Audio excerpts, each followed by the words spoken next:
In the last video, we talked about Pong and Kong, which are the two mechanisms the game provides that gives player some sort of advantage if they get a certain combination of tiles.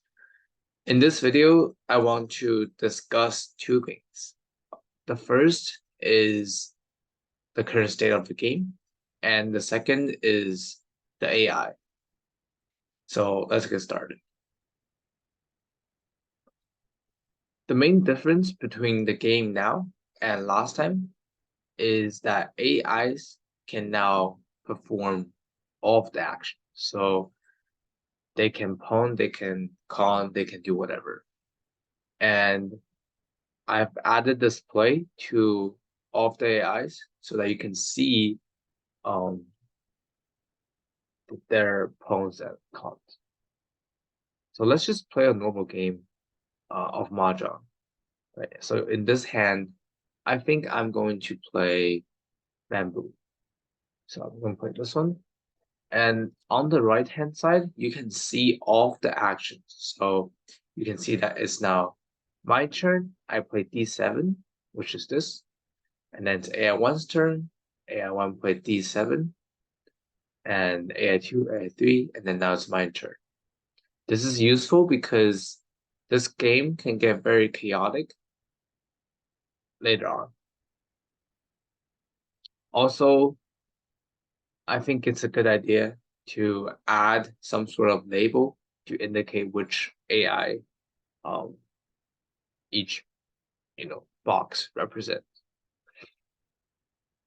But let's keep going. Oh, we got another one. That's not very lucky, but we'll play this.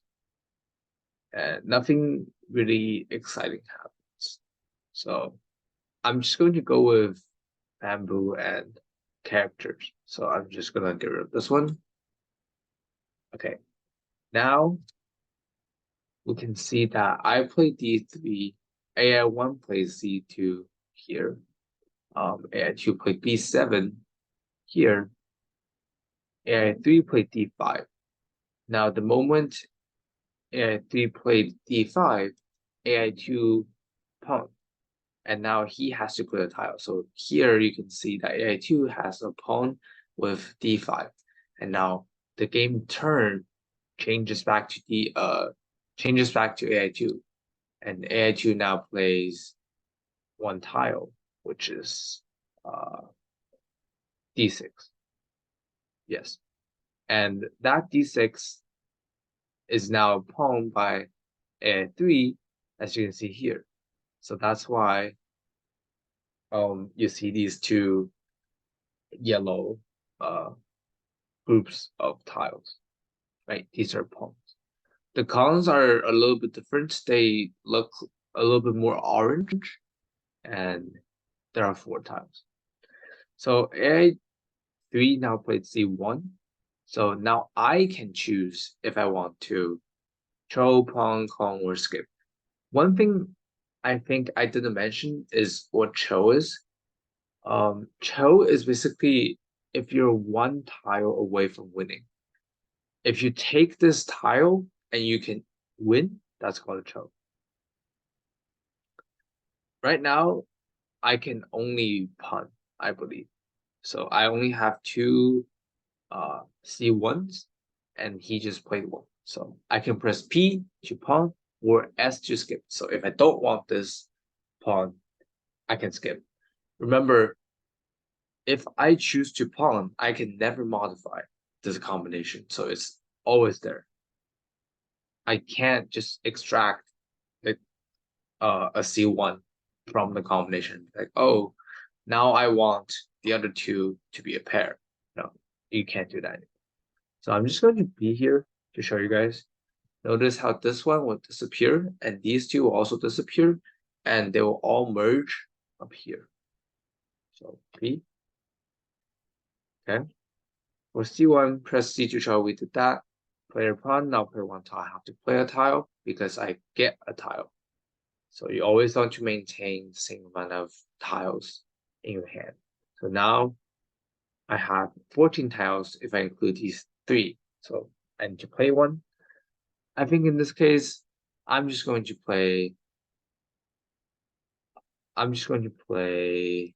What should I play? I'm just gonna play this one. Oh, that's not lucky. I just got another one. But it's fine. It's just a demonstration game. So AI two pawn now play. He played one tile. He played D3. So you can see all of their pawns and cons here. Let's see if we can get a con for C8. So I'm just going to play this one again. Oh, apparently there's a bug. Let's see what the bug is. No pointer. Interesting. Um. Oh, okay. So apparently AI2 can now con. Yeah. So in my system, it detected that AI2 can now perform an action called add con, which is when there is a pawn, and then he draws another tile. Um, that is the same, right, as one of the pawns. So he can now add this one to this group. But I think the system is not working. I'm going to fix this later. As a player, you can definitely do this. I've tested it multiple times. But yeah, let's see if we can get the 8. Oh, I think the game just breaks. Okay, never mind. But this is the state of the game where you can play against the AIs, and you can also perform all of the actions. You can also perform the troll. You can also just press H to who if you believe that you have a hand that can pull. If you don't have a hand, then it won't let you. So I'm spamming H now, and it doesn't work. Okay, next, um, let's talk about the AI. So if you've noticed, the AIs are a little bit more smarter than they were before, and that's because I've implemented or I've I've been using an AI that is smarter than the one before. I got this AI from um an open source GitHub project, and I will link the project in the description. But here is the AI. I called it probability AI because it basically just uses all of the probabilities. So here are all of the probabilities of hand after hand. Uh, so this is for phone, which doesn't really influence our scenario because we're playing Sichuan Mahjong, and this is not part of Sichuan Sichuan Mahjong. This one, however, is part of uh, the the game. So here you can see that there are all of these combinations, and for each of them, it calculates the probability of this hand. Let me just go back to the top. This file is huge, by the way. Like it's huge. Let's just take a look at some of these combinations. So for each of the tiles, um, it splits it into two, one with a pair and the other without a pair. So this just means with a pair. If you see the second number, if it is a one, that means it contains a pair. If it is zero, it doesn't contain a pair. The reason why they do this is because you can split your hand into a hand with a pair or a hand without a pair. Let me see if I can find an example. So right here, try to visualize this, but for this case, if I take this 2-5 and I, make it the pair, then I have to form 3 sets of threes from the rest. Now, if I don't treat this as a pair, I can treat this one, 3, 4, 5, as a pair, as a a set of three. I can treat these, and then perhaps some sort of combinations up here. But I still need a pair, right? So that's what this means. And it calculates the probability of each hand for winning. And the way they did this, I believe, is through partition. I'm not sure the exact method. And if you're curious, you can check out the GitHub repo. And what the AI basically do is I create a new probability AI object. I give it a hand. So new hand tiles, basically a list of tiles. I set the tiles to the AI, and then I just call this function called get how to play. You can give it a hand, and it will just analyze the hand and see which tile you should play. If I run this, let's see what the AI suggests. Oh, there's a bug. This is not important, so I can just quickly uncomment all of this. There's no. What class is this? Test? Just I don't need this.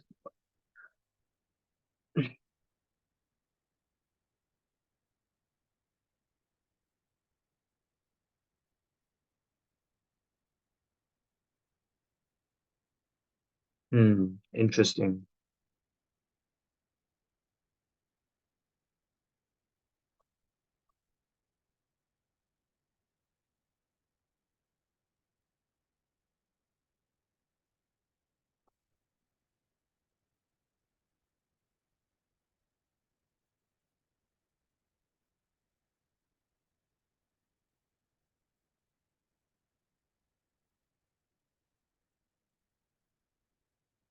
AI hard to tile. It's how to play.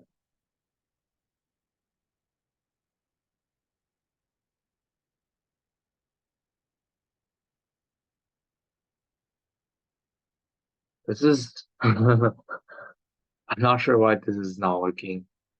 Um, it clearly is because we just played the game, right? If I go to main and if I run this, if I play this tile, yeah, the AS are playing tiles. Well, this is very interesting, but it chooses the tile that has the lowest chance of winning. And this AI also allows for uh, Cho, Con, and Pong, and Skip. So it tells you whether or not this hand, given another tile, um, whether the AI should Con or not, or Con or not, or Cho. Okay, so that's pretty much it. I just use an AI, simple AI from another open source project, and I've attached it to my project. And the AIs are now much stronger. I believe the AIs can be even more strong.